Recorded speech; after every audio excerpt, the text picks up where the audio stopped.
So is that Princess Beach? Princess Bay. To be honest, pass. Okay, tell me about Eriskay. You're the one that's been reading up. So, Eriskay is a little island off the bottom of South Uist, and it's known for being very, very Catholic in its religion. It's known for having had wild horses, and it's known for the landing place of Bonnie Prince Charlie. ah, that's it, isn't it? We're Yes. in Bonnie Prince Charlie land, and I've written all these notes in advance for Lawrence to read before he comes, and he has not. No, well, I'll have to look that one up. On the windowsill. It's on the windowsill, right. Right, Bonnie Prince Charlie. I've got the leaflet on the Bonnie Prince Charlie trail. Yes. He landed here to start his revolution.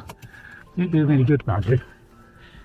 He landed here without any troops. Can you do yourself up? Sorry. Yep. He landed here without any troops, which upset everybody's thinking, because they thought he was bringing a French army here. But no French army, just goodwill, good luck. Well, that was the first time. That's the first time. Oh, He came twice, didn't he? oh, that's right. Well, he was escaping and running away the second time after Culloden. We've got a signal. Yay, we got a signal. So now we know where we are. We've got a signal. So Bonnie Prince Charlie came first time, came without troops. Everybody told him, bugger off, they said. Except far politer than that, because he was supposedly the king. You know, he had status. Though they thought, well, we don't really need a king up here because we're doing very well without him. Anyway, Just pay attention for a moment. We're here. We're going to Prince's Bay. yes. He won't do it giving directions. Oh, didn't do it. So Yeah. it's down here and then turn right. Okay, down the hill, turn right. Right, so this we're going to Princess Bay, and this is where Bonnie Prince Charlie landed, specifically on the 23rd of July, 1745. And it was accompanied by only 7 supporters, that's what it says here, and he landed off a French frigate called the Dutelet. And Ranald MacDonald, who sounds like he should be opening up a fast food chain, and he was the captain or chief of the MacDonalds of Clan Ranald. But he was absent at the time, so the prince summoned his half-brother, Alistair MacDonald, to Boisdale to meet him at Eriskay. Alistair told him that he would receive no support from the local clans, the MacDonalds of Clan Ranald, the MacDonalds of Sleart in Skye, and the MacLeods of Skye, and he advised the prince to go home. And of course, the MacDonalds and the MacLeods fought each other all the damn time. Anyway, so the prince then sailed over to the mainland, where he managed to raise an army. Enjoyed some military success before soundly being defeated at the Battle of Culloden on the 16th of April 1746. Black bunny. Oh yes, there's a black bunny, yes. A little black bunny's just sat by the road, waiting to be run over.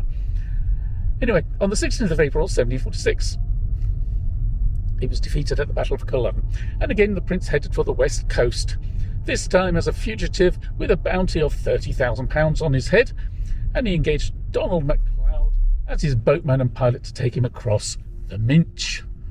I don't know where the Minch is. Anyway. The Minch is the land between the Outer Hebrides and the mainland of Scotland, Skye, west coast of Scotland. Right, there you go. The Minch is the land. The land?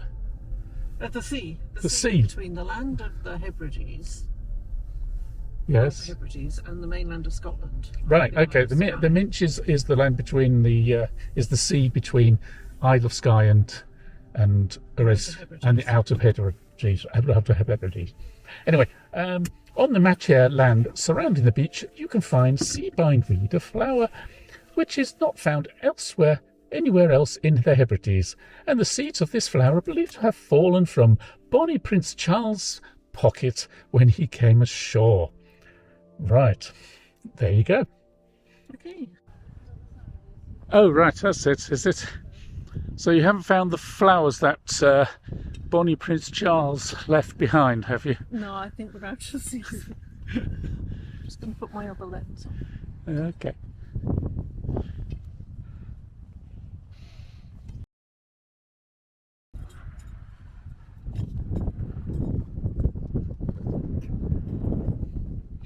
Well, those guys have been diving out there.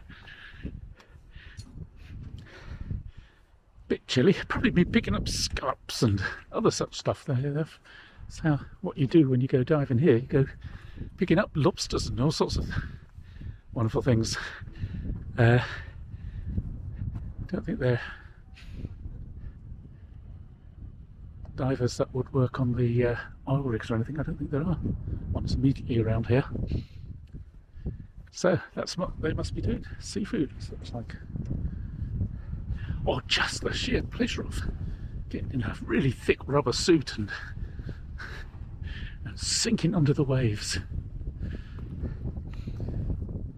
Been there, done that. Nearly drowned on several occasions. Scared me to death. I've still got scars when I fell off the boat into the rocks face first. What was I thinking? What was I thinking? It was supposed to be fun. There you go. I'm obviously feeling in better sorts today because I'm laughing at my own stupidity.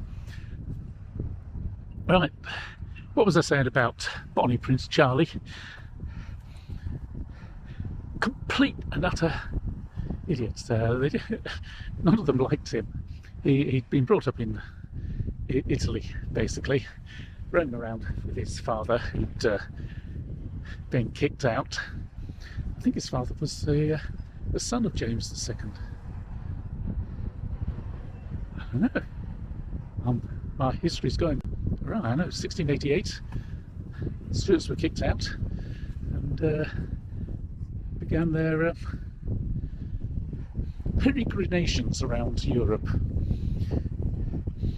Anyway, old bonny Prince Charlie was known for throwing tantrums. He wasn't exactly the most brilliant of military men to have, but even so, he did go to the mainland, raised an army, and had a few old, quite successful skirmishes with the Brits. I say the Brits were the Germans, really. It was the Hanoverians with the British Army. And it was all a bit of a chaotic mess. Nobody knew quite what to do.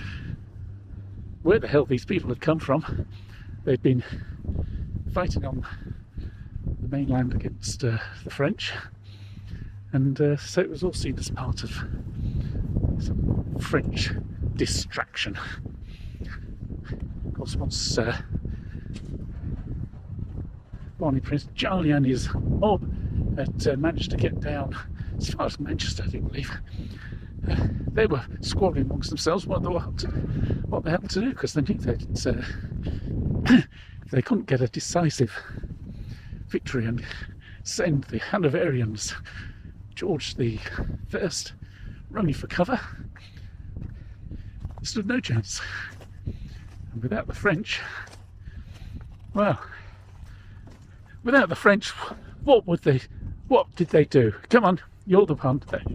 Without the French, what did who do? Why are we here? Why are we here? We're here at bonny Prince Charlie's Bay. So, without the French, what would... He wouldn't have come. He wouldn't have come. No. The world's history would never have been the same again.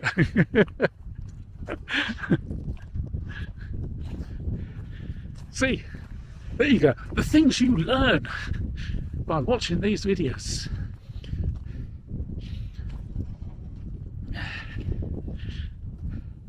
See, the problem with being in these places is that you suddenly lose all interest in reading and such like, and you just get out into the wind, get blown around, and you think, I'll take some photos, and then it pours down with rain, and you think, I'll sit in the car a bit more. And look at it.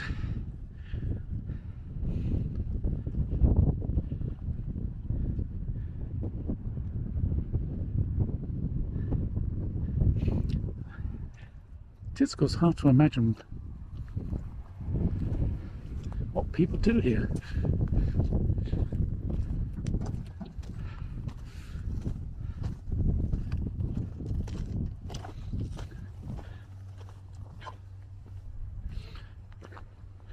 When you've got various landowners coming around and buying up the place, thinking, well, you know, we can send them all fishing. Must be tons of fish out there, which could earn some real money. And then they come up here and they wonder, why don't people go fishing? Apart from the fact that it's bloody cold. But they don't have any facilities for taking the fish ashore and then taking it to a market. That's why. Fun? You go to the car. You've got your photos, have you? Right.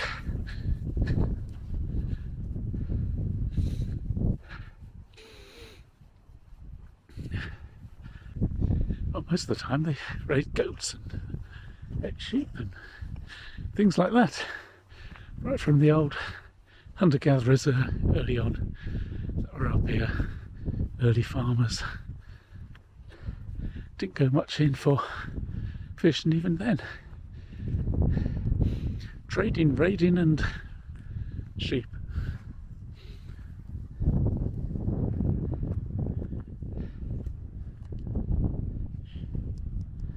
And a hell of a lot of physical exercise.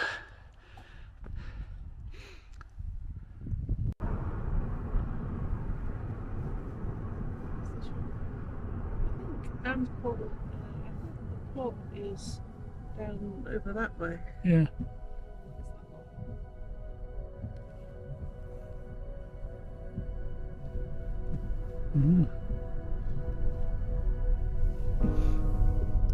Well, somewhere over there, I am told, there's a pub called Politician, and it was used as the model for the pub in Whiskey Galore. There's a famous British movie called Whiskey Galore, and apparently it's based on a real-life event that happened here in Eriskay, where a ship loaded up with whiskey ran aground and the locals went to acquire whatever they could. And one of those bottles of whiskey is supposedly behind the bar in the Politician pub. The reason why they've got pubs here and not elsewhere is because this is Catholic land, and, well, you know, they're allowed to have pubs, so that's probably a good thing. Eriskay's wild horses. Wild and hairy horses.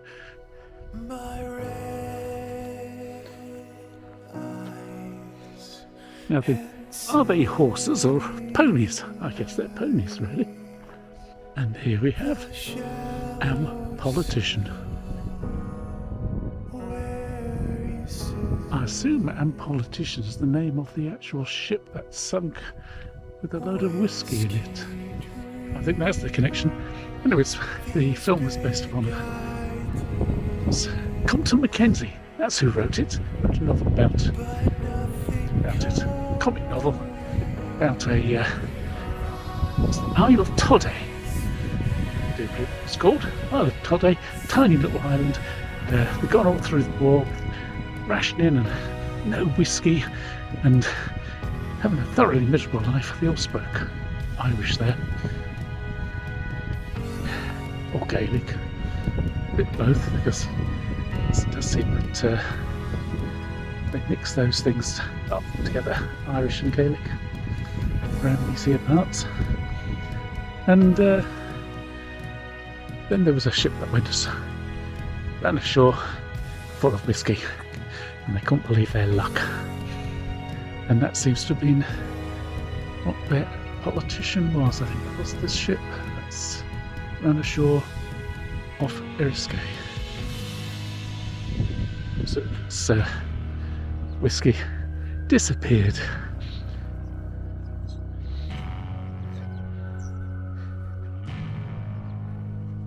So here's your hairy horses again.